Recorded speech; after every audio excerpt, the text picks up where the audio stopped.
Okay, I'm back with another video. I'm going to do my top 10 wrestlers of the decade. I'm going to do my top 10 soccer players of the decade. And I'm also going to do top 10 goals of this decade from the Premiership. The top 10 soccer players are all around the world, but the top 10 goals are all from the Premiership.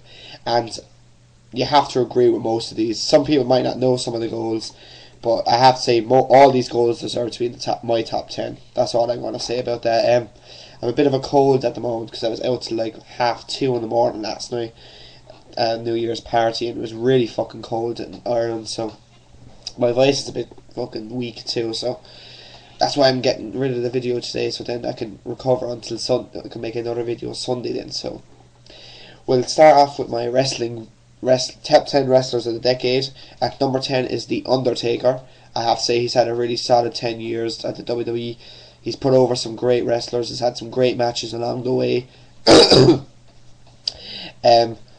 He's won the World Heavyweight title 4 times in this decade. Won the Hardcore title. Also was WWE Tag Team Champions as well. So he's had a really good decade, and couldn't see him going another decade in wrestling, but still you could see him going for another 3 or 4 years. So next at number 9 is Eddie Guerrero. Like, I know Eddie Guerrero died in 2005, but Eddie Guerrero had a very fantastic 5 years. Didn't start off the greatest with the drug problems, but from 2002 upwards he had a very fantastic year, winning the WWE Intercontinental. He won the Tag, US, everything. He had such a great year. Had some great feuds with the likes of Rey Mysterio. Had a great match with Brock Lesnar. So I think Eddie Guerrero deserves to be in the top 10 wrestlers of the decade.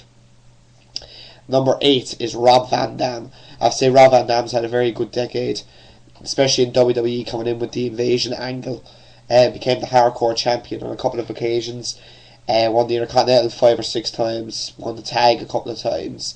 And also won the ECW and WWE Tag titles. WWE and ECW Heavyweight Championships, I should say.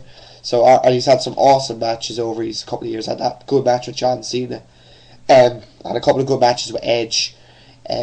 Kurt Angle and so forth. So he also had a very good decade, and at the moment RVD is not doing very much at the moment, but still a lot of people say he's going to join TNA, but I don't think he will. Number 7 is Triple H. Yeah, you have to admit Triple H has had a fantastic decade. Winning the WWE title at least 10 times. No, he won it at least 13 times.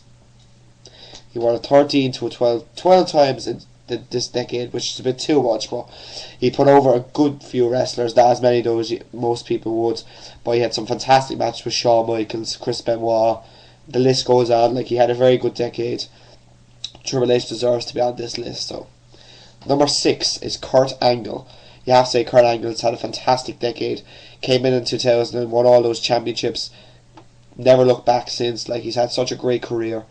I'd probably see him retiring in the next 2 years or so, maybe even 3. But Kurt Angle deserves to be in the top 10, and by right, I would put him lower, but other people have had a better kind of decade than him. So number 5 is Shawn Michaels. Reason why you have to put Shawn Michaels in the list, he's just so great after returning from his back injury. No one thought he would ever come back for 8 years, basically. He came back in 2002, so he's been wrestling for the last 8 years. So I have to give Shawn Michaels credit. He's put over so many guys, and he's had nearly every match he's had has nearly been epic. Some great matches he's had with The Undertaker, Kurt Angle, Triple H, Chris Benoit. The list goes fucking John Cena, even Randy Orton.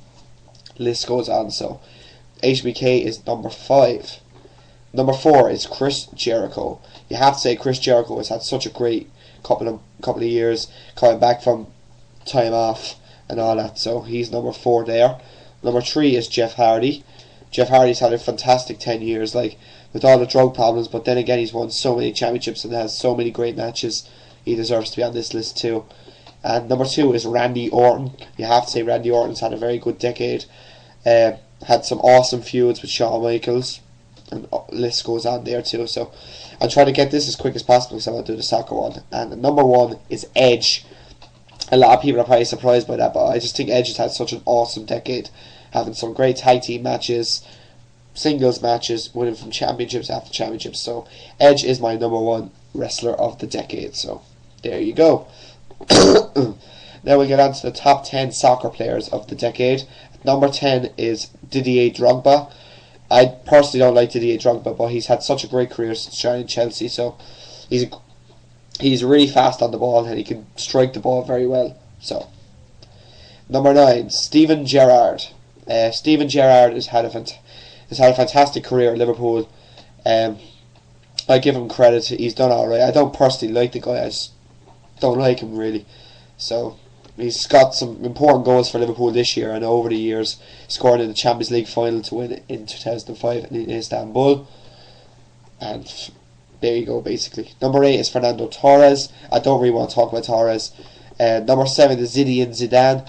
I think he's a very good player, Zidane. Like, retired in 2006, but just a great career.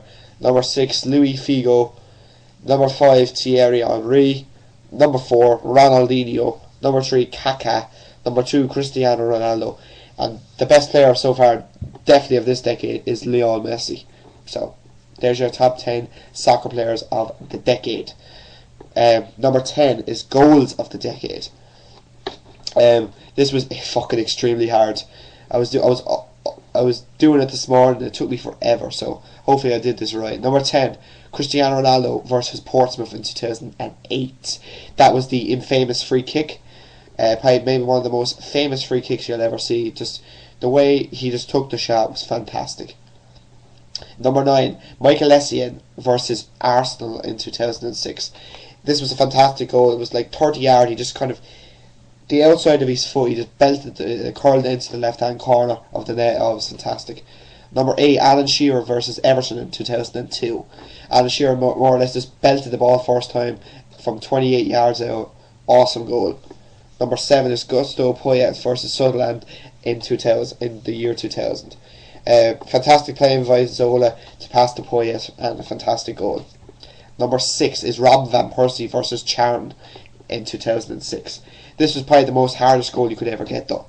I forget who crossed in the ball. He just volleyed it first time. Like, he didn't have any time to kind of get his body out into a good position. He just whacked it. Number 5, Paul Scholes versus Bradford in 2000. Scholes basically just whacked the ball from a corner straight away. He had basically just one chance to score and he got it. Number 4, Kanu versus Chelsea in 1999. Kanu, probably one of the hardest. This is another hard goal. Got the ball. It was about couple of inches away from the outside of the line, and just curled it right into the left hand corner of the net. So that was very hard to get. Very hard goal. Number 3, Wayne Rooney versus Arsenal in 2002. This was his debut, and he scored a fantastic goal to end Arsenal's unbeaten record. And number 2, Dennis Bergkamp versus Newcastle in 2002. Fantastic goal. Turned, I think it was at the time, I don't know who he actually, I think it was Taylor, to get past. He got past Taylor and just whacked it in the right hand corner. Fantastic goal. And your best goal of the decade is Paulo Di Canio versus Wimbledon in 2000. Fantastic. Trevor Sinclair just crosses in the ball, and he basically just does like a little fucking scissors kick type thing, and he just curls it right in the right hand corner. Fantastic goal. Probably one of the best goals you'll ever see. So there you go.